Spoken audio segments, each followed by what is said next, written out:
সারিয়াতাল জাবাল, ইয়া সারিয়াত ইবনে জানিমিল জাবাল। এই কথা বলেই আবার খুতবা দিতে শুরু করলেন।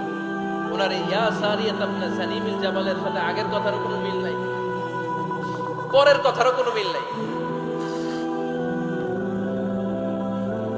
জুমার নামাজের পর মুসল্লি সাহাবারা ধরলেন, বললেন ইয়া আমিরাল মুমিনিন। খুতবার মাঝখানে হঠাৎ করে ইয়া সারিয়াত ইবনে জানিমিল জাবাল বলে আপনি চিৎকার করলেন কেন? আপনার এই বাক্যের সাথে আপনার খুতবার আগের বাক্যের কোনো মিল নাই, আপনার খুতবার পরের বাক্যেরও কোনো মিল নাই। এই কথা আপনি কারে বললেন, কারে উদ্দেশ্য করে বললেন? এই কথার তাৎপর্য কি আমাদেরকে বুঝিয়ে বলেন।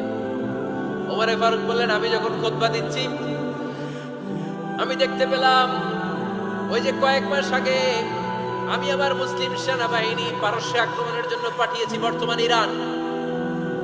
ইরানের ওই বিশাল এলাকাতে পারস্যে আমি আমার ব্যাটালিয়ন পাঠিয়েছি। আমি হঠাৎ করে দেখতে পেলাম আমার মুসলিম বাহিনীর সেনাপতি যুদ্ধের এক পর্যায়ে তার ডানে আছে উপত্যকা, বায়ে আছে পাহাড়, সে পাহাড়ি রাস্তা ছেড়ে দিয়ে উপত্যকার দিকে যেতে শুরু করেছে।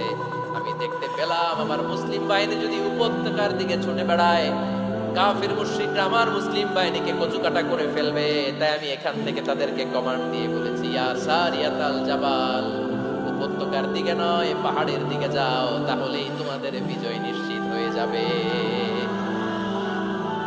উপত্যকার দিকে যেও না, ইলাল জাবাল, ইলা সারিয়াতিল জাবাল, পাহাড়ের দিকে ছুটো। সাহাবারা অবাক, ঘটনা কি?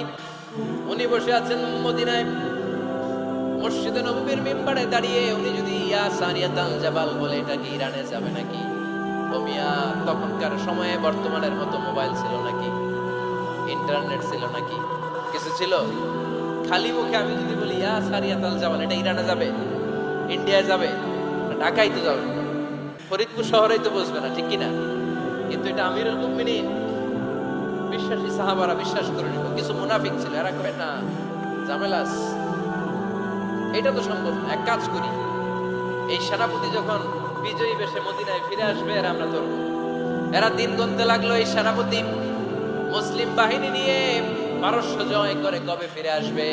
এই মুনাফিকের দলগুলো কখনো সেনাবাহিনীকে অভ্যর্থনা জানাতে যেত না, কিন্তু এইবার সবার আগে মদিনার উপকণ্ঠে যে সেনাপতিদেরকে অভ্যর্থনা জানানোর জন্য ফুল নিয়ে রেডি, ফুল নিয়ে দাঁড়ায়।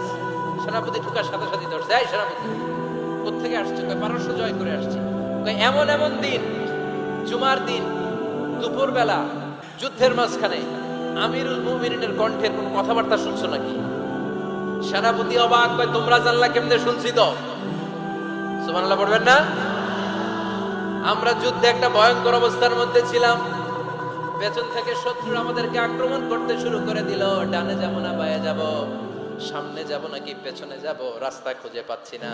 ডান দিকে ছিল আমাদের উপত্যকার রাস্তা, বাঁ দিকে ছিল পাহাড়ি পথ। আমরা সোজা পথ হবে মনে করে উপত্যকার দিকে ছুটতে আরম্ভ করলাম। হঠাৎ করে আমিরুল মুমিনিনের কণ্ঠ বজ্র কণ্ঠে আমার কানের মধ্যে ভেসে আসলো।